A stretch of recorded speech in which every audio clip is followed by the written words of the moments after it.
Hi there people! This is Seji, not the prince. So for today's video, I will be doing a simple video tutorial containing 3 steps on how to present data using graphical presentation on Microsoft Excel. So without further ado, let's get started. Step number 1. Prepare your data. To present data using graphical presentation, first you must have your prepared data. You can see here the example data citing the monthly sales only for the month of May.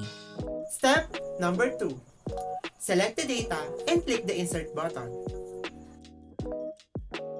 Next step is go to the Chart section and select what kind of chart do you prefer. You can choose bar graph, line graph, pie chart, and etc. And after selecting, your data will automatically inputted in your graph.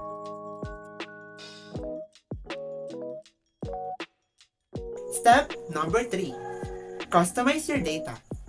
You can customize your data by changing its title, changing and editing the color of your graph. You can also edit the size and the spacing of your graph.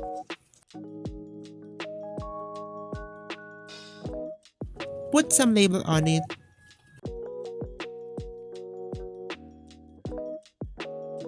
And resizing its font.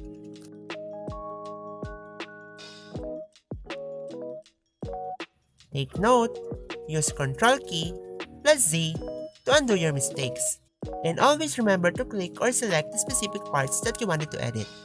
So that's it guys. I hope you enjoyed this video and gained some knowledge at the same time. Again, this is Sadie. Thank you so much for watching this video. See you again next time. Cheerio, ciao, adios, bye-bye.